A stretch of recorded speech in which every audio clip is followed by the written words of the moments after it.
How dare you! তোমার এত বড় স্পর্ধা যে তুমি বিপাশার ছবিটা ছেড়ে ফেলে দিলে। সরি জেঠুমনি, আপনি আমাকে যা ইচ্ছে বলতে পারেন, আমায় বকতে পারেন, শাস্তি দিতে পারেন, তবু আমি আপনাকে একটাই কথা বলবো, দয়া করে আকাশ তার জীবনে আর অন্য কাউকে আনার চেষ্টা করবেন না। এই কাজটা আপনি করবেন না। আমি আপনার কাছে হাত জোর করে অনুরোধ করছি, আলোর জায়গাটা আর অন্য কাউকে দেবেন না। এই ছায়া, তা নয় তো কি? ওই আলো আর ছোট দেবের জীবনে তো কোনোদিনও ফিরে আসবে না। আলো তো মারা গেছে। তাহলে আর তার প্রমাণও আছে যে আলো মারা গেছে, আর এমনকি শ্রাদ্ধ শান্তি পর্যন্ত মিটে গেছে। তার মানে আলোকে ভুলে যেতে হবে, তাই তো? তাছাড়া কি? তাছাড়া কি? ছোটদা ভাই সারা জীবন ধরে আলোর নাম জপ করবে, আলোর নাম জপ করে সারাটা জীবন একাকারই দেবে, তাই? এসব বাজে কথা রাখো বাবা। ছায়া, উত্তর দাও, তুমি এখানে কেন এসেছো? কেন? আচ্ছা, তুমি এখানে এসছো কেন? হ্যাঁ, বাড়ির বউ বাড়ির বউয়ের মতো থাকবে। বউ? কার বউ? আমার বউ। আর আমার পারমিশন ছাড়া কোনো কিছু করতে আসবে না। কেন এসছো তুমি এখানে? তার মানে এখন আমায় কোনো কিছু করতে হলে তোমার পারমিশন নিতে হবে, তাই তো? হ্যাঁ, নেবে নেবে, কারণ এখনো আমি তোমার স্বামী। স্বামী মাই ফুট, তুমি একজন আসামি। তোমাকে আমি স্বামী হিসেবে মানি না। এক মিনিট, কি বললে তুমি এক্ষুনি? হ্যাঁ, তুমি কি এটাই বললে যে বাবানকে তুমি স্বামী বলে মানো না? এটাই বললে তো? ওকে ফাইন, তাহলে তুমি একটা কথা শুনে নাও ছায়া। কাল সকালবেলায় উঠে তোমার যাবতীয় জিনিসপত্র নিয়ে চিরদিনের মতন এই বাড়ি ছেড়ে চলে যাবে।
কাল সকালে তুমি বাড়ি থেকে চলে যাবে।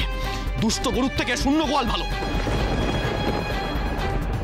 যাব না, কখনো যাব না, যতক্ষণ না আলোর নিরুদ্দেশ হওয়ার কারণ আমি জানতে পারছি, আলোকে আমি খুঁজে পাচ্ছি, ততক্ষণ আমি এই বাড়ির থেকে এক পাও নড়ব না। ছায়া, আলো মারা গেছে। ছায়া, আলো মারা গেছে? ঠিক আছে, তাই মেনে নিলাম আলো মারা গেছে। তাহলে আলোর খুনিকে না খুঁজে আমি এই বাড়ির থেকে যাব না। যতক্ষণ না অব্দি ওর খুনি ধরা পড়ছে, ততক্ষণ আমি এই বাড়ির থেকে কোথাও যাব না।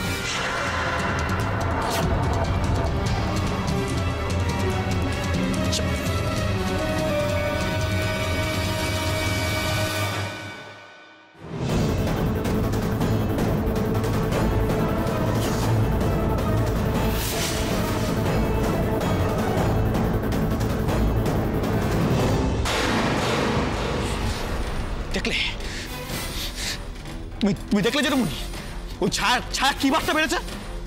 কি যে হচ্ছে বাড়িতে, না আমার আর কিছু ভালো লাগছে না। সত্যি বুঝতে পারছি না কি হচ্ছে আর কি হচ্ছে না। আলো আদৌ বেঁচে আছে না সত্যি সত্যি মারা গেছে, সেটা তো আমারও জানার খুব ইচ্ছে। যতক্ষণ না সেটা জানতে পারছি, কিছুতেই শান্তি পাচ্ছি না, অস্থির অস্থির লাগছে আমারও। নন্দা, তোমার কি মত? আমার মত কিচ্ছু নেই, আমার কিচ্ছু ভালো লাগছে না, কিচ্ছু না। হ্যাঁ, আলোকে আমি হয়তো প্রথম প্রথম পছন্দ করতাম না, কিন্তু ধীরে ধীরে তো ওকে আমি ভালোবাসতে শুরু করেছিলাম, ওকে পছন্দ করতে শুরু করেছিলাম, ওর উপর ভরসা করতে শুরু করেছিলাম। মেয়েটা হঠাৎ করে এরকম নিখোঁজ হয়ে গেল। নিখোঁজ নয় নন্দা, আলো মারা গেছে। আমি এসব কিছু জানতে চাই না। আমি তো প্রথম থেকে বলছি যে আমি এগুলো আমার ভালো লাগছে না। আমি শুধু একটাই জিনিস চাই, আমার ছেলেটার যেন কোনো বিপদ না হয়। ওর জন্য একজন আইডিয়াল লাইফ পার্টনারের আমি খোঁজ পেয়েছি, মানে বিপাশা। খুব শিগগিরই আকাশ আর বিপাশার আমি বিয়ে দেব। আমার কথার কিন্তু অন্যথা হবে না। প্লিজ বাবা, প্লিজ এক্ষুনি এত নিষ্ঠুর হবেন না। এই বৌমুনি, তুমি প্লিজ, হ্যাঁ প্লিজ, আর এই শুভ কাছে ব্যাগটা দিতে এসো না। দেখো, আমার যা বলার বলা হয়ে গেছে, আর কথা বাড়িও না। নন্দা, ঘরে এসো, কথা আছে।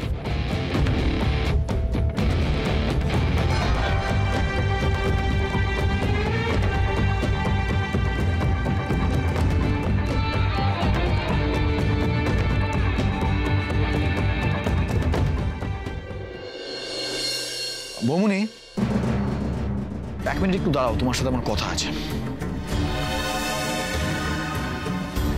আচ্ছা বৌমুনি, মানে আমি আমার ঘরে কি কথা বলছি, কার কার সাথে কথা বলছি, সেই রেকর্ডিংগুলো বাইরে গেল কি করে? তুমি আর দিদি ভাই দুজন মিলে আমার ঘরে গিয়েছিলে, তাই না? মানে কোনো রেকর্ডার ফিট করে দিয়ে এসেছিলে, তাই তো? কি সব বলছো তুমি বাবান? আমি কি বলছি সেটা তুমি ভালো করে বুঝতে পেরেছো বৌমনি। তুমি ভালো করে জানো আমি কি বলছি। মা আমাকে বলেছে তোমরা দুজন মিলে আমার ঘরে গিয়েছিলে। আমার কাছে কিন্তু সব খবর আছে। অডিও রেকর্ডার ফিট করে এসেছিলে আমার ঘরে, তাই তো? কি সব বলছো তুমি তখন থেকে? আমি ঠিকই বলছি সেটা তুমি জানো কিন্তু বৌমনি। দিদিভাই, উত্তরটা কিন্তু আমার চাই। তোমাকে কোনো রকম কৈফিয়ত দিতে আমি বাধ্য নই বাবান। আচ্ছা আচ্ছা, ঠিক আছে, আমাকে কিছু বলতে হবে না বৌমনি। আমি কিন্তু সত্যিটা ঠিক জেনে ছাড়বো। আমার নাম বাবান সেনগুপ্ত। মাথায় রাখিস দিদিভাই, বাবান কিন্তু সবটা জেনে ছাড়বে।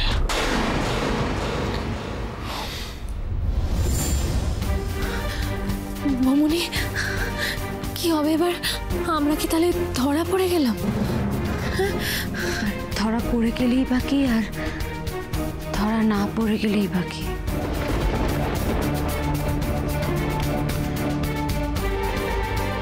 আমরা তো এই কাজটা করেছিলাম যাতে যাতে আলো আর ভাইয়া এক হতে পারে, কিন্তু আলোই তো নেই এখন। আর কিচ্ছু ঠিক হবার নয় পালি, আমাদের সব শেষ হয়ে গেছে, সব শেষ।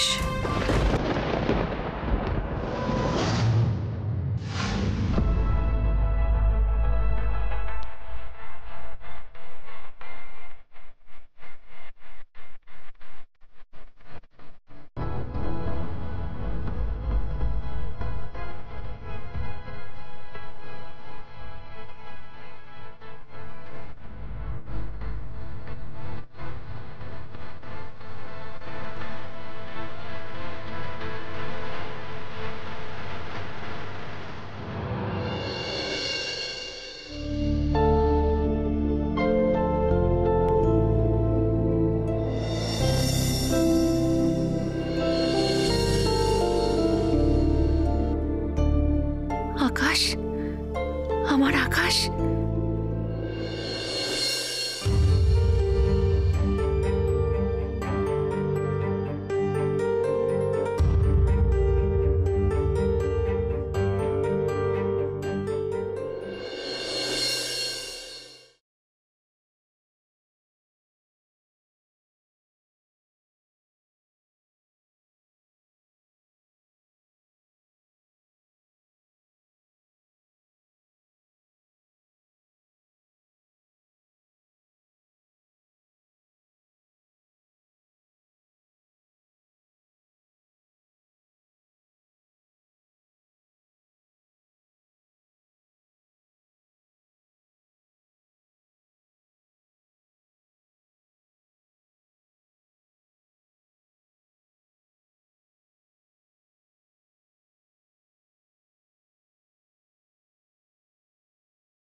না বাবান, আমি তোমাকে নিশ্চিন্তে ঘুমোতে দেব না। আমি তোমার জীবনে আতঙ্ক হয়ে উঠব।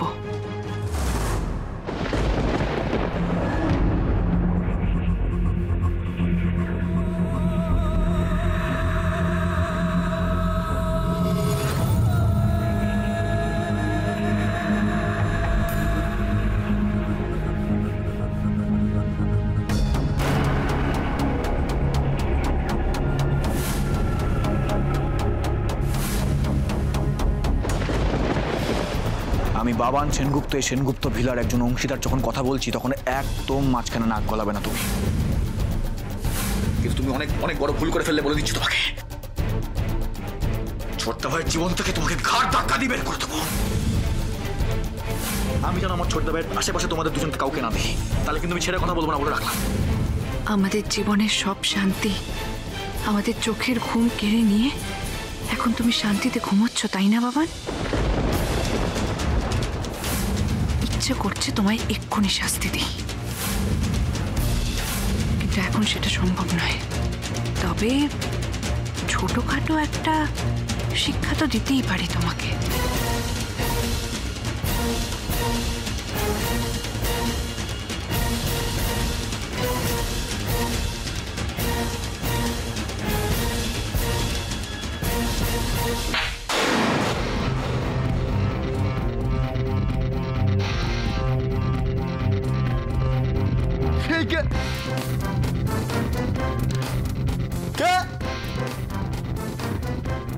কে কে আমার ঘরে? কে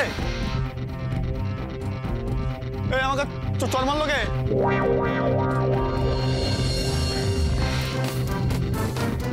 আরে বাবারে, কি জোরে একটা চড় মারলো। স্বপ্ন দেখছিলাম বোধহয়। কিন্তু স্বপ্নে মারা চড়ে গাল জ্বলবে কেন? আমার ঘরে কেউ একটা ঢুকেছিল, আমি শিওর কেউ একটা ঢুকেছিল। মা মা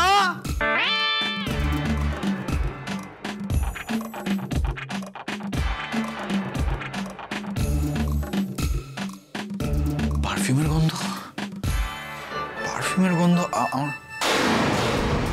এটা তো আলোর পারফিউমের গন্ধ।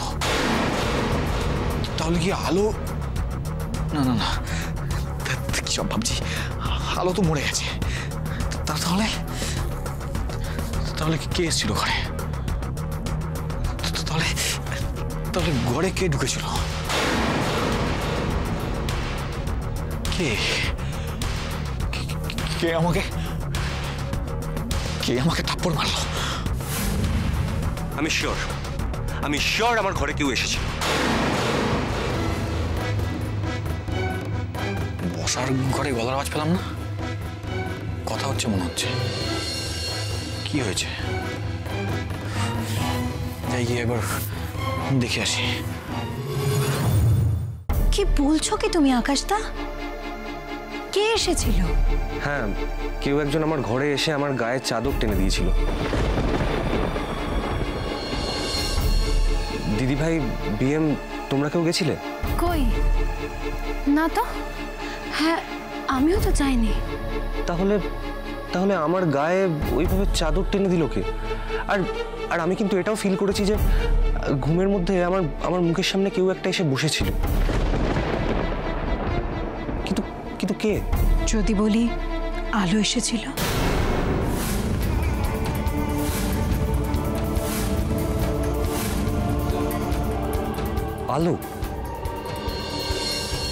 আলো এসেছিল মানে? হ্যাঁ আকাশদা, তোমার মনের গভীরে, তোমার মনের অবচেতনে শুধু আলোই রয়েছে। তুমি ভেবেছিলে যে আলো এসেছে, আসলে ওটা তোমার কল্পনা ছিল। তোমার কল্পনায় আলো এসেছিল।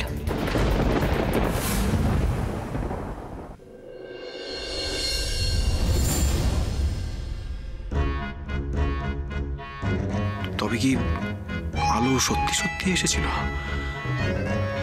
আলোই কি তাহলে আমার গালে টেনে থাপ্পড় মারলো? না না, কি ভাবছি আমি? আলো তো মরে গেছে, আলো আসবে কি করে? আচ্ছা আমি কি কথাটা সবার কাছে বলবো? না না না না, দরকার নেই কোনো বাবা। তারপর আমি কথাটা বলবো আর সবাই মিলে যদি হাসে আমার কথা শুনে।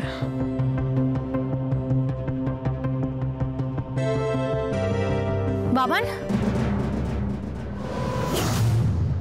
এই দিদি ভাই, কার কথা বলছিস রে? কে এসেছিল? আরে আরে আমার ঘরে কি একটা এসেছিল, এসে আমার গায়ে চাদর টেনে দিয়ে গেছে। এই তোর ঘরেও এসেছিল? আমার ঘরেও কি একটা এসে না আমাকে। তোমার ঘরে কি হয়েছিল বাবান? না কিছু না কিছু না। বাবান কি হয়েছে বলো তো? তুমি এরকম গালে হাত বোলাচ্ছ কেন? তোমার ঘরেও আলো আসেনি তো? না, যেমন আকাশদার ঘরে এসে আকাশদার গায়ে চাদর টেনে দিয়েছে, তেমন তোমার গালে একটা কষিয়ে চড় মারেনি তো?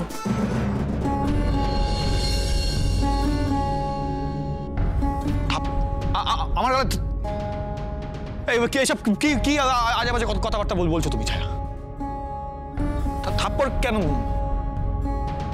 না, এমনি বললাম, কারণ আমি তো শিওর যে আলো যদি ফিরে আসে তাহলে ও তোমাকে শাস্তি দেবেই।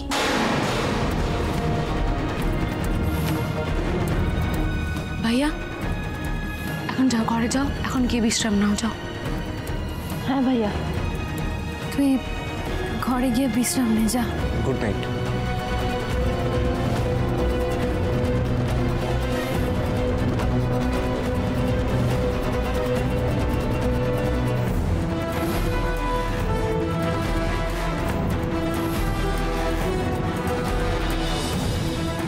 ছায়া আলোর মতো সেজে আমার ঘরে ঢুকে আমাকে থাপ্পড় মারেনি তো? না না, আমাকে জানতেই হবে কেসটা কি।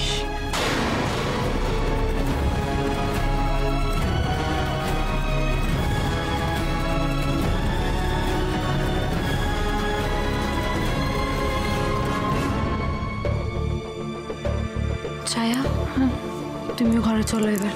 এসো, চলো ছায়া, চলো।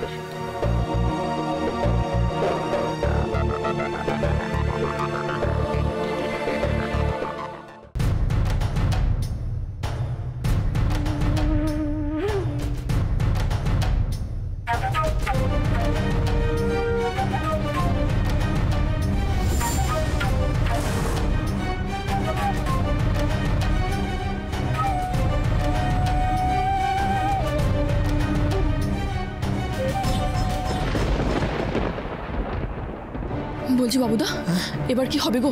আলো বৌদি তো এখনো ফিরলো না। এই আস্তে বাসন্তী, আস্তে কথা বল, মা শুনতে পেলে টেনশন করবে। বলছি আলোটা কি জ্বালাবো? না, আলো জ্বালানোর দরকার নেই। মায়ের ঘরে দেখলাম দরজাটা খোলা আছে। তুমি ঠিকই বলেছ, বড় মা যদি জানতে পারে আলো বৌদি এখন বাড়িতে নেই তাহলে খুব চিন্তা করবে গো। আমার কি কম চিন্তা হচ্ছে নাকি? কাউকে কিছু না বলে এভাবে বাড়ি থেকে বেরিয়ে যায় নাকি? কতবার করে বললাম যে বাড়ি থেকে না বেরোতে, আর বেরোলেও একবার বলে বেরোতে। আর দেখ না, তখন থেকে ফোন করছে, ফোনটাও তো হচ্ছে না। আমি আরেকবার ফোন করে দেখি তারা। হ্যালো হ্যালো, আলো আলো, কোথায় আপনি? আপনি কোথায় গেছেন? কি ফিরছেন? কোথা থেকে ফিরছেন? আচ্ছা আচ্ছা আচ্ছা, ঠিক আছে ঠিক আছে ঠিক আছে, হ্যাঁ হ্যাঁ ঠিক আছে ঠিক আছে, হ্যাঁ। এই বাসন্তী, যা গিয়ে দরজাটা খুলতে আছে, দরজাটা খোল। আচ্ছা, যাচ্ছি যাচ্ছি।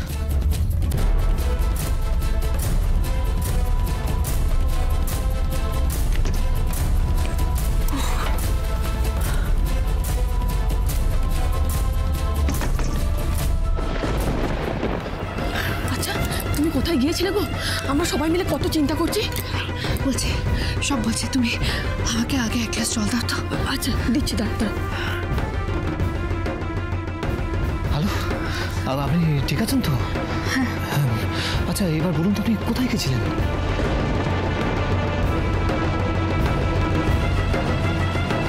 সেনগুপ্ত বাড়িতে।